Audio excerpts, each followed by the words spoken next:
Are you tired of playing video games, watching YouTube, and binging TikTok all day? What? No, why would I? Well, you're in luck, because I present to you the top 5 tabletop games to play with family and friends. I said I don't want. No. For each game, I will be looking over how long it takes to play, how many people can play it, the recommended age a player should be, awards and/or achievements the game has won, and the playability, or what makes each game different from the others. Now that we've covered the criteria, let's jump right into it. Number 5. Exploding Kittens. With a name like that, who wouldn't want to play this game?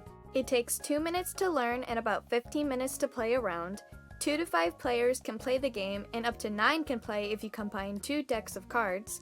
The recommended age to play is 7 and up, and it achieved being the #1 most backed Kickstarter ever. Exploding Kittens is a last man standing card game where you betray your friends and must not die to, well, exploding kittens. You use the given cards to strategize a way to survive these explosive felines while enjoying the creative writing, puns, and imagery of each card.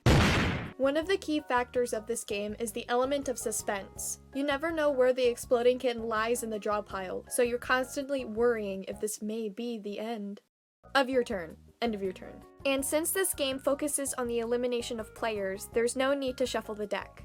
We humans may not have 9 lives, but the creators of the game were kind enough to give you at least 2 lives to play, so you have another chance to win. Number 4. Unstable Unicorns. Playtime is about 30 to 45 minutes. The number of people that can play is 2 to 8. The recommended age is 14 and up, mainly due to the target audience being teens and young adults. But hey, that's just a suggestion. And it won People's Choice Award at the 2019 Toy of the Year Awards. Unstable Unicorns is where you build a unicorn army and betray your friends. Again.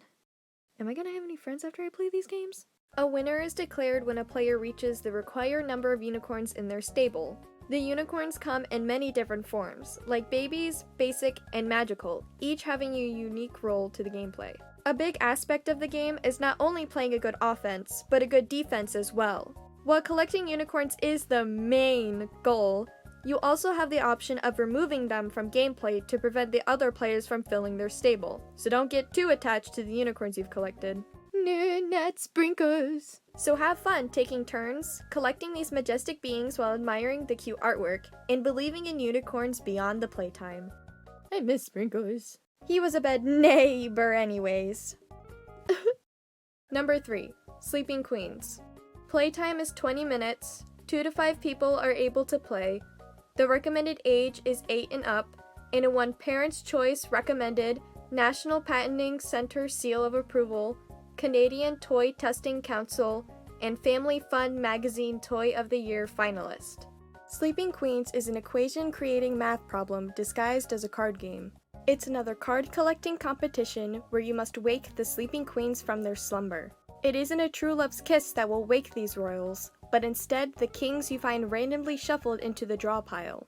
But there is more to this fairy tale than just kings and queens. You will also stumble upon dragons and potions and knights, oh my! But didn't you mention something about math? Oh yeah, that's how you accrue more cards in your hand. Besides the action cards, there are also numerical cards mixed in with the deck. This is where the math comes into play.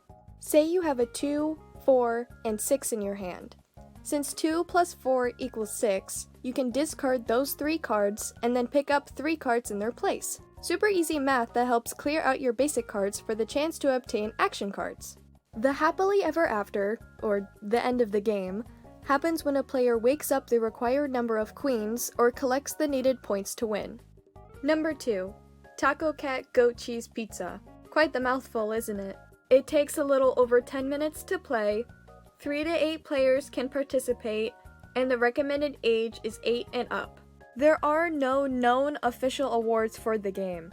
Its popularity, though, has allowed it to expand to holiday versions and a flip-side version, and it is one of the top 5 best-selling card games on Amazon.com.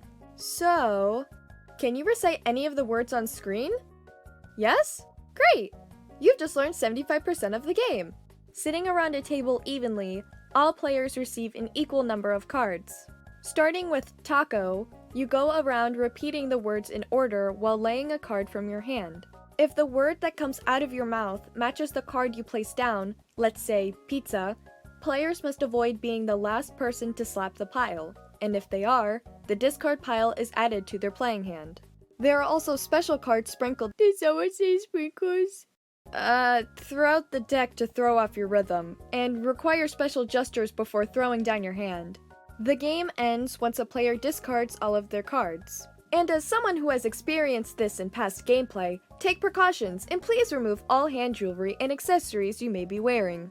This discarding duel is fast-paced and takes a minute to catch on, but once you do, it becomes a hard hand-hitting game for a large group of friends or family. And what you've all been waiting for, I give you, drumroll please. Number 1. Sushi Go. The time it takes to play is 15 minutes. The number of people who can play is 2 to 5. The recommended age is 8 and up, and it won the Oppenheim Toy Portfolio Platinum Award and the Parents' Choice Recommended Award.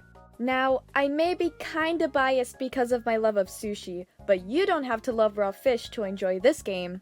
This is a point-based, pass-and-play game, where a winner is declared after 3 courses of dining. There is an array of menu items with specific point values to entice you to collect them. But be aware that other diners may be after the same menu items as you, so you might not get any points if you do not complete your order. And make sure you save some room for dessert! Unlike the last games, there's no betrayal, violence, physical harm, or math. All in all, this game is very chill and easy to roll with. I'm sorry.